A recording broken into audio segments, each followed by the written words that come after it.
Hello बच्चों, let's read this question. The question says if E1 and E2 are respectively the eccentricities of the ellipse x square upon 18 plus y square upon 4 is equals to 1 and the hyperbola x square upon 9 minus y square upon 4 is equals to 1, then the relation between E1 and E2 is given by option A 3E1 square plus E2 square is equals to 2, option B 2E1 square plus E2 square is equals to 3, option C E1 square plus 2E2 square is equals to 3, option D E1 square plus 3E2 square is equals to 2। तो हमें यहाँ पे question में hyperbola and ellipse given है और उनकी इसेंट्रिसिटीज given है, हमें उनके बीच में रिलेशन बताना है। तो सबसे पहले इस क्वेश्चन को सॉल्व करने के लिए हम इसका की कंसेप्ट डिस्कस कर लेते हैं। तो हमें यहाँ पर पता है कि जो स्टैंडर्ड इक्वेशन होती है हाइपरबोला की वो होती है X square upon A square minus Y square upon B square is equals to 1 के इक्वल,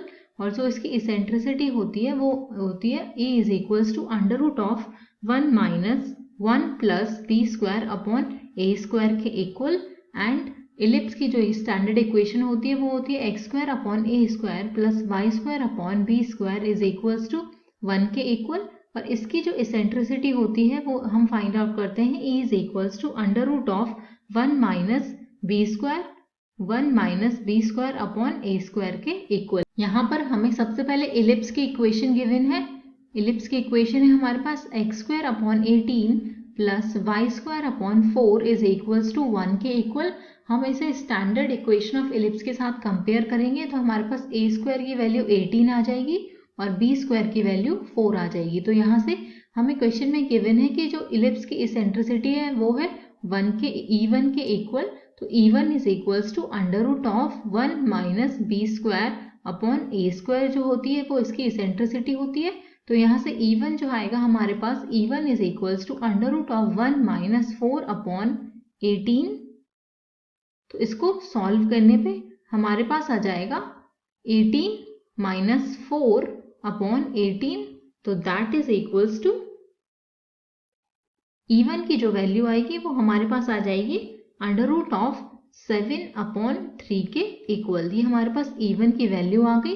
अब हमें जो हाइपरबोला गिवन है सेकेंड हाइपरबोला की इक्वेशन हमें गिवन है X square upon 9 minus Y square upon 4 is equals to 1 के equal. तो इसकी जो इसेंट्रिसिटी है वो E2 से डिनोट करी हुई है क्वेश्चन में। तो E2 is equals to under root of 1 plus B square upon A square होता है। यहाँ से हमारे पास ए स्क्वायर की वैल्यू 9 आएगी और बी स्क्वायर की वैल्यू 4 आ जाएगी। तो E2 की वैल्यू जो हमारे पास आएगी that will be equal to under root of B square की जगह 4 upon 9 that is equals to under root of 13 upon 3 के इक्वल E2 की वैल्यू आ जाएगी।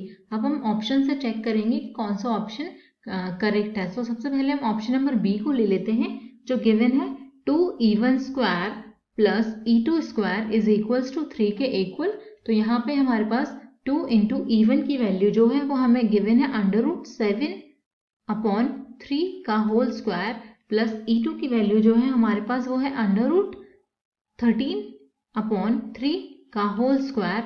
ये 3 के इक्वल आनी चाहिए value that is equals to 3। तो इसको सॉल्व कर लेते हैं। ये आ जाएगा हमारे पास 2 into 7 upon 9 plus 13 upon 9 is equals to 3 के इक्वल आना चाहिए। तो यहाँ से हमारे पास आया 14 plus 13 upon 9 that is equals to 27 upon 9। तो ये डिवाइड करने पर हमारे पास 3 के इक्वल आया। तो LHS is equals to RHS हुआ। तो इसका मतलब है कि ऑप्शन बी करेक्ट आंसर है। तो option B is the correct answer. Hope you all understood it well. Best of luck.